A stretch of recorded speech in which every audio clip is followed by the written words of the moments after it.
Hello everyone, this is Direwolf20 and welcome to a brand new mod spotlight on a mod that a lot of you have requested me to review. This is the Factorization mod. It adds all kinds of nifty machines and crazy complex stuff to play with, and a couple either like pretty simple and basic but still impressive and very useful tools. So I wanted to check it out. I did, and I said, yep, this definitely deserves a mod spotlight. So without further ado, I'm going to get started telling you guys all about Factorization. Now there's a lot to this mod. It touches a little bit of everything from some basic tools to some electrical stuff to some even magical stuff. So let's get started checking it out. Alright, here we go.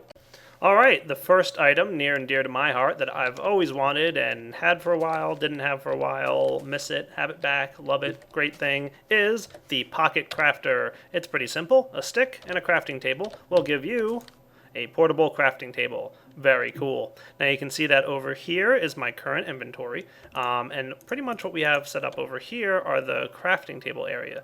So it's pretty cool. You just set up over here what you want to do, and it'll automatically craft for you. Nice and easy. Very neat. Now there's a couple hotkeys you can press if you want. If you press the C key on the keyboard, it'll kind of start rotating around some of the blocks that are here. So you can see as I press C, it'll kind of rotate this number 49 around. So that'll allow you to rotate blocks and do stuff. It's more useful if it's not a simple recipe like a furnace. Now I can also press the X key to completely clear the crafting table and move everything over to my inventory, which is pretty nice and convenient. And finally, you can press the B key on your keyboard, and that will balance out all the items across the stacks. So if you want to make, a bunch of furnaces, nice and easy way to do that. Just put the whole stack right there and press B, and it'll balance it all out. And then you can quickly get whatever you need. So portable crafting, yes please.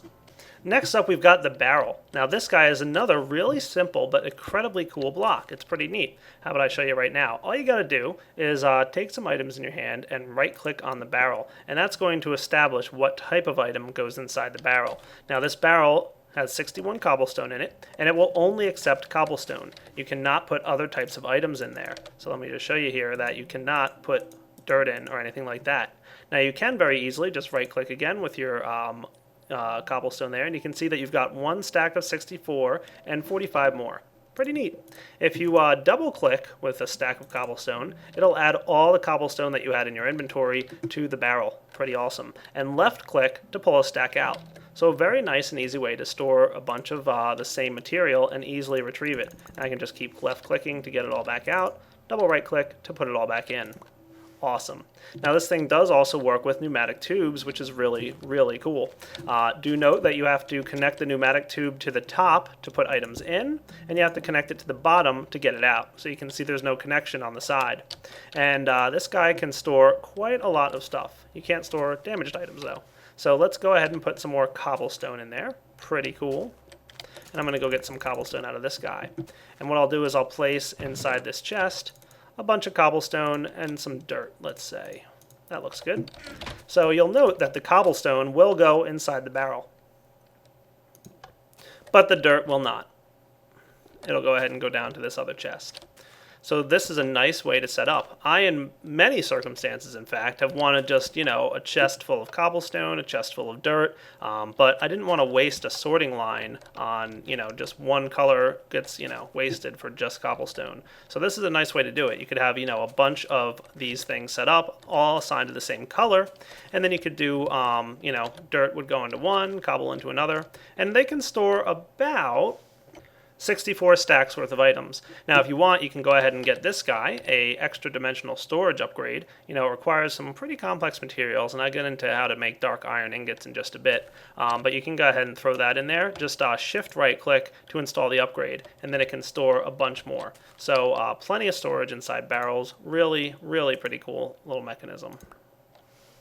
Next up, I want to show you guys some of the automatic crafting that you can do with Factorization. There's three particular blocks that you can go and use for automatic crafting. First, I'm going to show you the Craft Packet Maker, which is your first step. It's a little bit more complex than Buildcraft Auto Crafting, but it's also made for a lot more interesting machines, and it works very well with Red Power 2.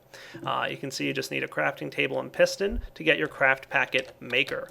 Now the Craft Packet Maker starts off with an interface like this. First, you have to tell it what type of items are going into your craft packet. So let's go ahead and say we wanted to make a furnace craft packet. Okay, so I'd place the cobblestone up here in the left, and I'd say that cobblestone all around the outside yields a furnace. Then simply take one piece of paper and place it in this slot. And you'll note that you get this neat little craft packet. And the tooltip here tells you that it's cobblestone all around with a blank center. Pretty awesome. Now if I wanted to, I could also craft something else. Let's go ahead and say we want to craft a axe, which is a little bit more complicated. Well, the axe actually has two components that we have to go with. So first, we have to tell it that, an axe has 3 cobblestone up on the top left. Do that. Note that this guy's yellow, because that means it's a in-progress craft packet, and it won't actually craft anything. There's no crafting recipe with just 3 pieces of cobble like this. So we have to add to it. We're going to go ahead and add sticks. And note that it actually uses some of the sticks here and puts them into the craft packet. So the craft packet isn't only a blueprint, it's actually containing the items that are needed to craft the item. It takes the cobblestone and it takes the sticks and stores them in the packet. So it's pretty much a, self-extracting kind of item that can go ahead and make the tool that you want. Next up, just place that craft packet inside your stamper machine. Stamper machine requires a little bit more iron and still a piston crafting table. And this will take the craft packet and stamp out the item for you. Boom. So all you got to do is put it in there and you'll get your stone axe. And the same with the craft packet for the furnace. Gives me what I need. Pretty cool. And these guys are red power functional, so you can go ahead and, pump these items in using Buildcraft pipes or red power pneumatic tubes. Pretty awesome. Now the last one that can automatically craft for you, this is the packager. Requires a stamper and maker combined with some cobblestone. Pretty simple tool, but also very, very useful. Let me go ahead and show you what this is all about. I'm going to get myself some iron ingots. What this does is anything that you place in the left, it tries to make a 2x2 grid first, and if it fails to do that, it'll try with a 3x3 grid of a crafting table of all the items that you put in. So for example, if I were to take, let's say 8 of these wooden planks, it'll first try and make a 2x2 grid of those wooden planks, just as if I had placed them in a crafting table. And I got my crafting table. Pretty cool. So basically what it tried to do was this. It checks to see if this is a valid recipe. And if it is, it makes it. If it fails to do that, it's going to check to see if this is a valid recipe. And if it is, it makes it. So you can simply just drop some iron in here and it'll automatically package it up into blocks of iron for you. Pretty epic. I like everything about that. So a very quick and easy way to get yourself some blocks. You can go ahead and feed gold, iron, whatever you want, lapis. You don't have to have separate crafting tables or separate things. Just one block can package up all your materials for you. Pretty awesome. Next up, we've got this neat little tool called the Slag Furnace. You can see one sitting right here, but I went ahead and got another one for us. The Slag Furnace is not a bad recipe. It's pretty simple to make. You can see it's just 2 furnaces with some cobble. Not too bad. Now what this guy does, you can see it has 2 output slots. I'm going to go ahead and put some coal in there. Now the Slag Furnace does use more coal per time than a regular one. So I think you're only going to get about 4 crafts out of a coal than you would normally get 8 from a normal machine. But that's okay, because the Slag Furnace will typically give you whatever you're cooking with a very low chance of doubling that output. So you might get 2 ore every now and then. The other thing it'll do is occasionally it'll give you an extra output of smooth stone. So you can see if you look in this iron symbol, there's some smooth stone around that iron vein. So you're going to get that smooth stone out sometimes. Oh look, we just got doubled iron, so that's cool. Low chance, not guaranteed, but you can see we're just about to get to our 4th cooking, and you'll see that it's about to run out of 1 piece of coal and it's going to need another one. So let's give this a few minutes and we'll see if we get some stone out of the recipe of the Slag Furnace. There we go. Just got a piece of smooth stone out of the Slag Furnace. Pretty awesome. Now, that's not all that it's really used for. In fact, this mod is all about silver. Silver can spawn in the World Gen if you don't have Red Power 2 installed. So if you do have Red Power 2, just use the config file setting to not spawn the Factorization silver. But when you cook up silver, you'll get 2 things. A silver ingot, pretty neat, and a lead ingot. So by cooking up silver ore in your slag furnace, you'll get this lead ingot along with your silver ingot. The silver ingots are interchangeable between Factorization and Red Power, so if you want to use this for making some bluetricity wiring or whatever, you'll be just fine. Now the lead ingot actually has a couple different uses, and we'll get into what some of those things are in just a bit. Now another thing I want to show you, which isn't exactly a direct use block, but I want you to see how it's made because it's going to be used in a couple other things. You can go ahead and get some TNT around a block of diamond and some obsidian, and this will get you a craft packet. Now that craft packet is specifically needs to be made inside the stamper. So go ahead and place your craft packet in here, and it'll blow up that TNT and get yourself some diamond shards. These diamond shards are used in several recipes as well, so just keep them in the back of your mind because yeah, they're going to be useful for a few things. Next up, let's talk about electricity. Yep, this mod adds its own form of electricity. Right now, it looks like the only way to create it is with a solar turbine. Now you can see a bunch of items in my inventory here. They all have different ingredients and crafting recipes. This is a battery block, which can be placed in the world and can be charged with energy. You also get some lead wiring, which is pretty cool stuff. Just crafted as shown with those lead ingots. And you can go ahead and run wires between your machines and your solar power and your battery blocks. Some of the components that you'll need to use to make these blocks are shown right now. So you can see just a couple different things that you need to make. Pretty neat. Pretty simple though. Sulfuric acid is also a component which you can make with coal and water and gunpowder if you have just this installed. And it looks like you can make the sulfuric acid with sulfur if you have railcraft going. Pretty cool. To get your solar power going, you're going to need an infinite water source. So go ahead and set one up right underneath where you're going to place your solar turbine, like that. And you can see that some of that water gets sucked into the solar turbine. Pretty cool. And it just sits there doing nothing. You can run some wires straight over to a battery block. Now when you craft your battery block, you can see the recipe here, that the recipe gives you a fully charged battery block. So you can go ahead and start using it. And if you want to recharge this battery block, you're going to have to hook up this solar panel here. Not a big deal though. Now we can also get ourselves this neat little item called a charge meter to find out how much charge or electrical energy is flowing through the line. So this is basically the equivalent of your EQ reader. Pretty simple. You can see that this battery block now is down to about a 98% charge, while this guy has 0 power that's being produced. The charge number at the top tells you how much energy is inside the block in relation to how much energy is throughout the whole system. And you can see that each one of these wires also can store a little bit of energy in them. The conductors number is how many conductors or how many items are connected throughout the whole system, including wires. So I've got 2 blocks here and 3 wires. So that's what that conductors number is all about. Pretty cool. If I want to start generating some power, I'm going to have to reflect some light using a reflective mirror. This guy requires a lot of silver and some glass in order to get yourself a reflective mirror. And all you got to do is place the mirror on the ground and it'll kind of orient itself and start facing the power production block here, the solar turbine. Once it's done that, the solar turbine will start spinning. Now you should probably just get a few mirrors going on. And you can see right now they're all sitting there.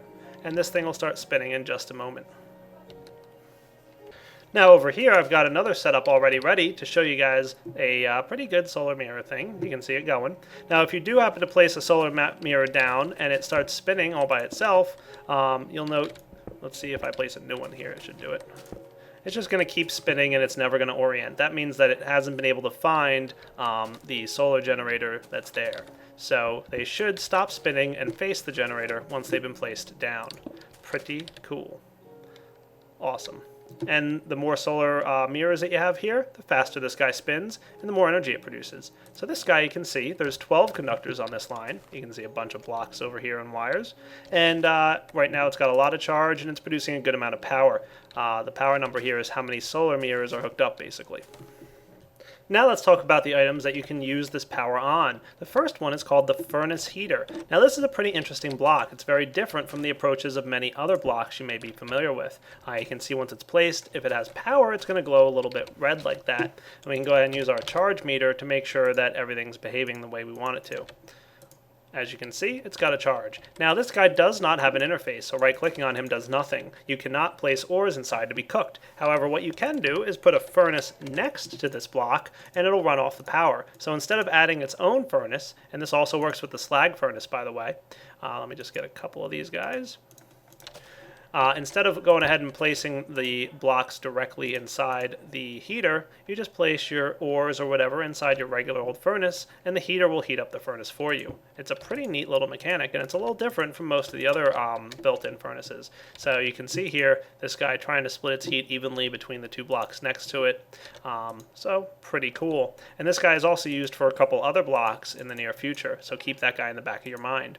Now the next couple blocks are all about making some of the tools and items inside the Factorization mod, as well as increasing your yield from your ore mining. If you do everything right, and it does take a lot of time to do this, by the way, but if you do it all right, you can triple your ore output. So you can get 3 iron from 1 iron ore, and you can get 3 silver from 1 silver ore. But in order for this to work, you have to go through a very long and complicated process.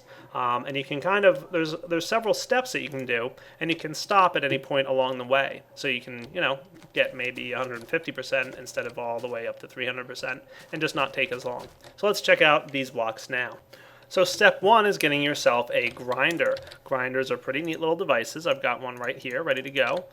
You can check out the recipe here. It requires one of those diamond cutting heads, as well as a motor and a couple pieces of iron and lead. Not a big deal. Place that guy down. Now, just like Red Power 2, blocks can transmit energy from one to the other, so I don't have to run a separate wire to this guy. We should be able to click on him and see that he's also getting a charge and some conductors, and right now he's got a speed of 0. Simply place your iron ore inside the grinder, and you'll start seeing it spin and speed up. Pretty cool. And you can see it speeding up and getting up to 100% here, and once it does that, it'll be able to grind this thing up really quick. So iron ore is going, and we're crushing it down in the grinder. Now this is going to give us some pretty neat little stuff. We'll be able to smelt this stuff to get about 140% of the iron. So if we went and cooked this right now, we'd get about, instead of doubling our output, which would be 200%, we'll get 140%. So we'll get about 1.5, we could say, a little bit less than that even. All we really need to do with that is put it in a slag furnace. And I know, I promised you guys tripling. Don't worry, we'll get there. So go ahead and put that in your slag furnace, and you'll see that by grinding it up, you get 140% of the iron, and you'll also get this other stuff called slag, which can be used for a couple other purposes in the mod. So it's grinding away, and we'll let the slag cook up. Now you could stop right there and just get yourself a little extra iron. Not bad at all. Or you could proceed to the next step, which is the mixer. Let's go ahead and pull out the mixer, which is right here. Now the mixer does not require power, so you can go ahead and just pop it down. You can get yourself some dirty iron and gravel, which we ground up inside of our grinder, and we can get ourselves a bucket of water. Simply place these guys together. And does it not need power? I thought it didn't need power. You know what? It does need a very small amount of power. So let's get some iron wiring.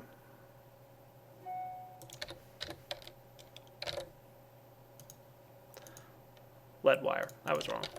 Small amounts of power here. I was close. Oh, there it goes. Now it's spinning. Cool. You can see it does require a small amount of energy. And the iron gravel will be mixed with the water bucket. Now you're going to have to keep swapping in and out your water buckets. So you're going to have to set up an automated system here. But if you do this, you'll be able to clean this dirty iron gravel off and get some clean gravel ore.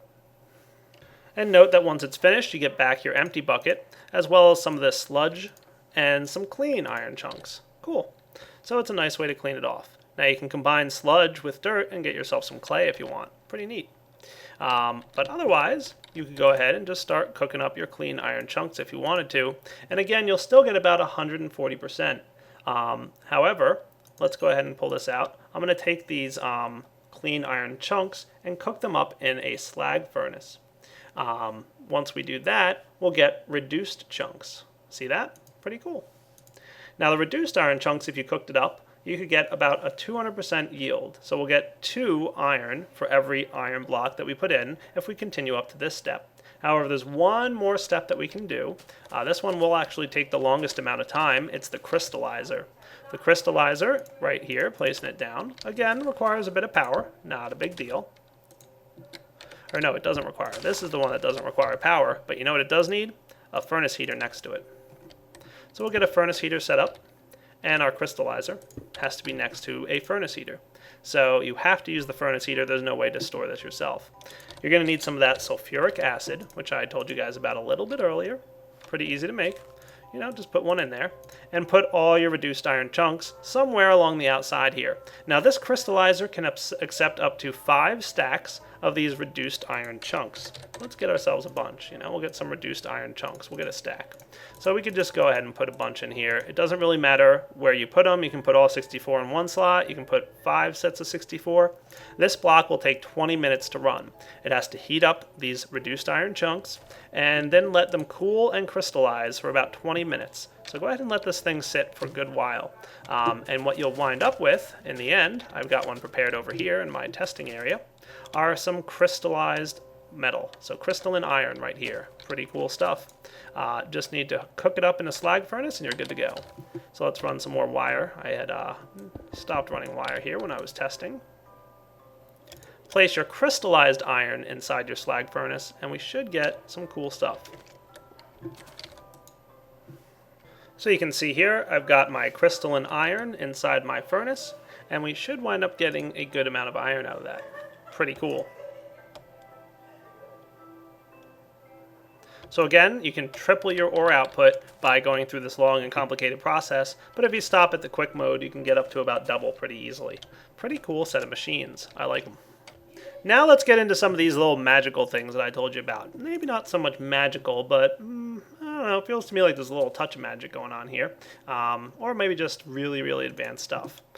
We've got the Rath Igniter. This guy is a nether brick with some diamond shards. Now you just right click on this, any blocks here. Let's say cobblestone, for example. Boom. And it's going to go ahead and start igniting the cobblestone with these neat little magical particle effect things. Now, this may not be magic. I don't know. It's not really referenced as magic, but it feels like it to me, like I said. Now, this really powerful flame will go ahead and start smelting your cobblestone into smooth stone, as you can see right there. And once it's done affecting all the same types of blocks that you right-click on, the Wrath fire will burn itself out, and it'll just leave behind normal fire. Now, the Wrath fire will only affect the same type of blocks that you click on, where the normal fire, not so picky. So go ahead and be careful. Don't do that in a forest like I just did. But I'm about to do it again, because one of the types of blocks that you have to use this for is to get yourself some of that dark iron I promised to tell you about earlier. Just get some iron blocks. Any number will do. You don't have to go with the 16 that I have here. I just chose that number randomly, or whatever number that is. I think it's, no, it's 12. All right. So yeah, it doesn't matter what number you go with. Just any number of iron blocks on the ground, go ahead and throw some Wrath fire on it, and it'll go ahead and cook up into dark iron blocks. Pretty cool. Now you just gotta mine them up. Not bad. Wait for the fire to burn out. That would probably be a smart decision.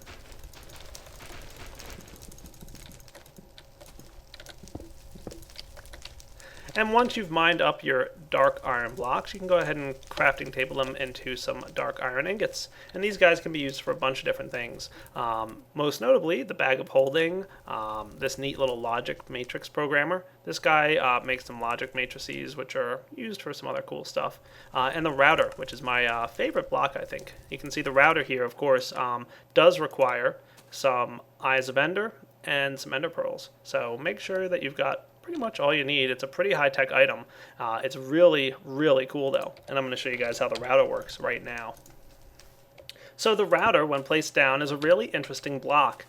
It can affect all the inventories near it, and you can tell it what to place and where to place it, magically almost, in the inventories. So let's take a look right now at the interface. You can see that you've got an item here. You can tell it whether that item should be inserted or extracted, and then you can tell it where to put it in. So if I want to insert something into the one of the sides, or any side, or a particular slot, right here I can tell it which slot to place something in, or into the bottom and top. Pretty awesome. So let's go ahead and choose slot 2 for now. I'm going to place a chest next to the router, and I'm just going to put a few pieces of cobblestone in there, and you can see it kind of magically being transported directly into slot number 2 of the chest. 0, 1, 2. Pretty cool. If I bump this guy up to slot 4, for example, and place some more cobblestone in here, it'll magically transfer all that cobblestone out of the item router and into slot number 0, 1, 2, 3, 4 of the chest. Awesome. Now, the other cool thing about this is it can continue along a line. So if I put a bunch of cobblestone into this item router now, what it's going to do is it's going to place some items in this one, some items in this one, etc., down the line. So you can see all this magical little blue sparklies going around. Pretty neat stuff. And then once it's done, it should have a pretty even balance of items across all the different chests. So we've got 15, 15, 15, and 14. Pretty cool. I like everything about that so far. Now we can also tell it to place things inside of an inventory in a certain side. So for example, if we were to get ourselves a furnace and place them along here, and maybe another router here, this might be cool. Let's see how well this works out. All I need to do is tell this coal, I want to get some of that stuff, I'm going to tell this furnace to put things into the bottom sides. There we go. And this guy to go into the top sides. So let's put some silver ore into the top of these guys. You can see we got silver ore evenly distributed across the furnaces. Pretty cool. And then I'm going to place some coal in this item router here. And look, because it's been told to place it into the bottom of the inventory, it's evenly distributing the coal across the bottom of the furnaces. Pretty epic. I like everything about it so far. Now this doesn't have to be on the left and right side. You can also place the inventories on the front and back, and I think also top and sides, though I'm not 100% positive. You guys test that and figure it out. Pretty neat little mechanic this block has. But the other thing is that it's got a bunch of upgrades. Oh boy, now we're really getting complicated. So you can see here, we've got our silver cooking up. Let's get into the upgrade system. But before I talk about upgrades, I also want to show you real quick the extraction option. So I'm going to change this item router. Instead of putting items in, I want it to pull out. I'm going to tell it to pull out of the sides. And as you know, a furnace, when you pull out of the side, will pull out the output. So I'm just going to change this to extract. Right now it's on any side. I want to tell it from, let's say, the south side. There we go. Now it's going to pull out all the silver from all the chests along the line here, or all the furnaces in this case. If I switched it back to any side, it'll go ahead and pull out all the items from any block or any inventory slot there. So pretty cool. So that's what the extract mode does, is it takes all the items out of the adjacent inventories and places them right here in the slot. Now onto the upgrades. The item filter upgrade, you simply shift right click to install. And you'll note now that we've got this extra little dash button here. When you click on that, you can go ahead and choose what items to filter. So if you want to insert or extract items, you can tell it only certain types of items should get extracted. So if we have a cobblestone chest right here next to this guy, and we tell it to only extract coal from the thing, from any side. So go ahead and place some coal in here, and it'll get extracted. Doesn't matter where it goes. Take the coal out, go ahead and place some cobblestone in here, and it won't get extracted. So, item filter does exactly like it sounds. Now, when you're on that item filter, just press the delete key on your keyboard, and it'll remove the item filter and place it back in your inventory. Let's go ahead and check out the machine filter. This is pretty neat. The machine filter can tell it to only pull in and out of certain machines on the network. So, for example, before I had it set up so that it would go all the way along the line, and it will still do that if I put this in here. So let's do insert all machines in network into any sides, some cobblestone. Note that a piece of cobblestone went into the chest and into the furnace. No problemo. However, if I tell this thing to only go into a certain type of machine, we'll say, we'll put it into the top sides again because we want it to go into the furnace, and we'll go find the word furnace on the item router here. Pretty neat. Place the cobblestone in there, and you'll note that the cobblestone only goes into the furnace and will not go into the iron chest. Good to know. Next up, we've got this neat little speed boost upgrade. We can go ahead and place it in here, and we can tell it that it won't have a delay when it's visiting machines. So without the speed boost, there's a little bit of a delay as it goes down the line. With the speed boost in there, won't have to deal with that little bit of a delay. No biggie though. Pretty cool though. Removed. And you can have multiple upgrades in it at the same time. Let's go with the thoroughness upgrade. This is a pretty cool one. The thoroughness upgrade, which I'm going to input here right now, shift right click as I said, will always finish one machine before moving on to the next one. So before it would evenly split up its items, now it's going to fill up one machine before it starts moving on to the next one. So you can see I've got half a stack of cobblestone in this machine, and this one's empty. So I'm going to place a full stack into this guy, and he'll start filling up this furnace before he starts messing with this one. Once this one is full, it will move on to the next. Pretty neat. The bandwidth upgrade will allow items to be moved a stack at a time. So you can see here that it just moved a half a stack, and if I take this guy out, it'll move that other half a stack in. So this thing can move a full stack of items at a time rather than one at a time. Finally, we've got the ejector upgrade, and what this does is it'll, when in extract mode, go ahead and automatically pull items out of an adjacent inventory like it was in the past and place them in an adjacent chest. However, it will also pull out from that adjacent chest, so go ahead and make sure to use a machine upgrade and make sure to tell it that you should only pull items out of the furnace. Cool.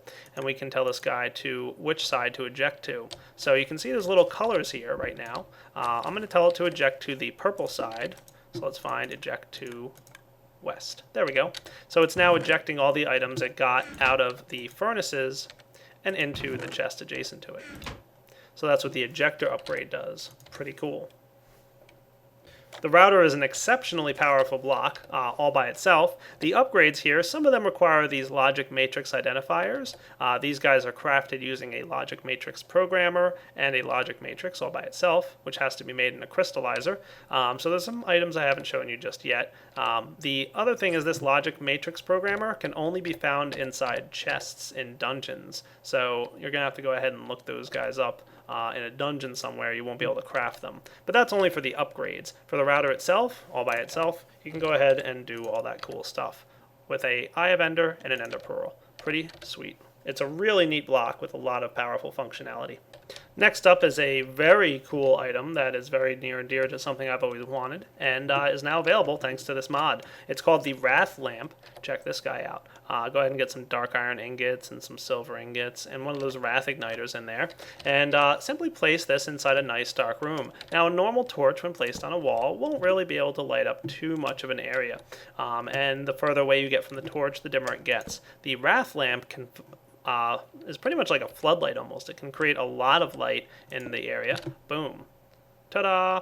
It pretty much goes all the way down about 30 blocks or until it hits the ground from the Rath Lamp with as much light as a glowstone emits. So it makes it very bright in here. Very cool little device. I'm just going to go ahead and set another one here, and boom, the whole thing lights up. Now we have a ton of light inside this area. Plenty to do our mining, or maybe throw it in your house. Nice way to keep a large area well lit. Now, I think we're getting pretty close to wrapping up. There's a few items I haven't covered. There's some armor, which can get its own upgrades. It's a work in progress. It works all right now, but there's some pretty cool upgrades you can put into armor. And there's also this neat little bag of holding, which is pretty cool. Just have that in your hotbar, and you can move items in and out of the bag by pressing a hotkey on your keyboard. Default is the tilde key. So that is pretty cool. But I think you guys need to go check out this mod yourself to see the rest of the neat items and things you can get. The armor, like I said, is really cool. There's a certain type of armor that can create cobblestone for you and can also push items by just walking up to them. It's called the piston upgrade, and it's really neat. So this pretty much wraps up the Factorization Spotlight. Like I said, this mod is a work in progress. Its current version is 0.6.6, so that means it's really not even completely done yet. The mod author doesn't even consider it finalized. Neptune Pink is the mod author. Really cool guy. Spoke to him recently, and you might be hearing from him in the future. So definitely check out the Factorization mod. All the different things it adds are really pretty cool. Some of my favorites include these barrels here. Just gotta love them. They're just so neat. And yeah, pretty awesome stuff. So this is Direwolf20 signing off on the Factorization mod spotlight. Hope you enjoyed checking it out. And like I said, go download it and give it a whirl. Take it easy.